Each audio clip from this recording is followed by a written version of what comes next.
on 9/11, but that's not why we're here.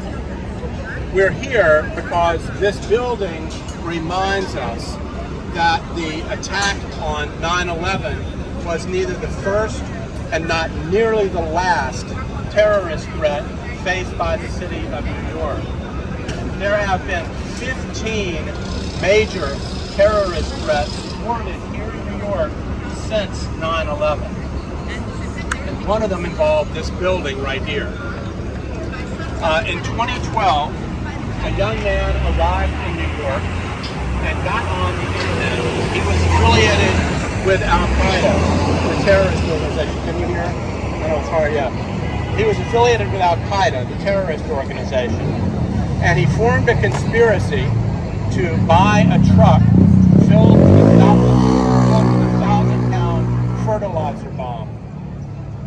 He took delivery of the truck, drove it over here to Wall Street, and parked it in front of the Federal Reserve Bank, which of course is a big centerpiece of the American federal banking system.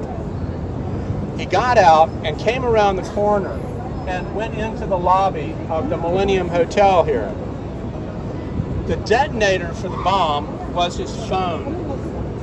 He took it out, punched the numbers in, and the only thing that happened was that FBI agents, federal security agents, came from all over the lobby and grabbed him because the entire operation had been a sting.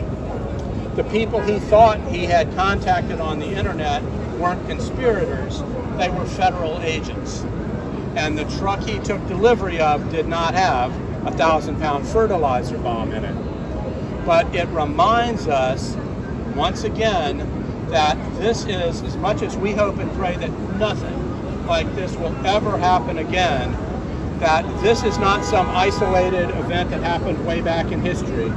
This is an ongoing threat that we just need to be alert to and aware of.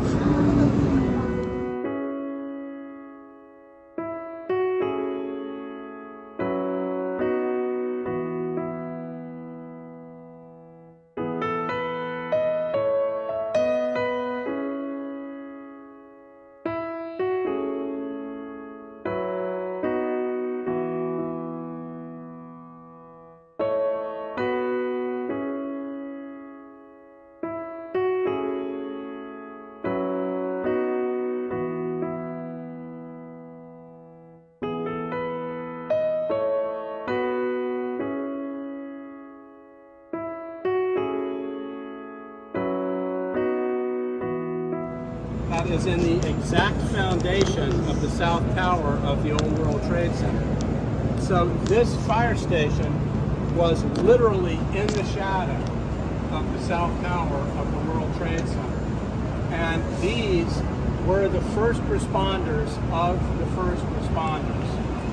There were 6 firefighters on duty here that day. They rushed into the North Tower of the World Trade Center, and all 6 lost their lives. Working alongside them was a guy who wasn't actually a firefighter at all. He was an attorney who was a volunteer firefighter on the weekends back in his suburban town. It was a guy called Glenn Winnock. And Glenn Winnock also lost his life working alongside those firefighters.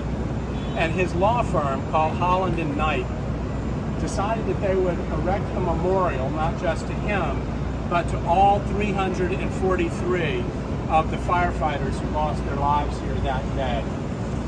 And we're going to go around the corner in just a minute and see it. I think it's extraordinary. It's a 56-foot long bronze plaque that depicts the events of 9/11 in dynamic detail.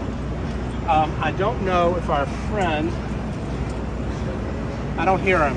There's a guy who, very nice man, very knowledgeable man, who stands there. His life's work is to shout out facts about 9/11 to everybody who walks by. Super nice guy, but it's just a little disconcerting for out-of-towners sometimes. It's a little New York street theater. Plus, you might learn something because he really does know his stuff. I don't hear him right now, but he's usually there.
Very sad.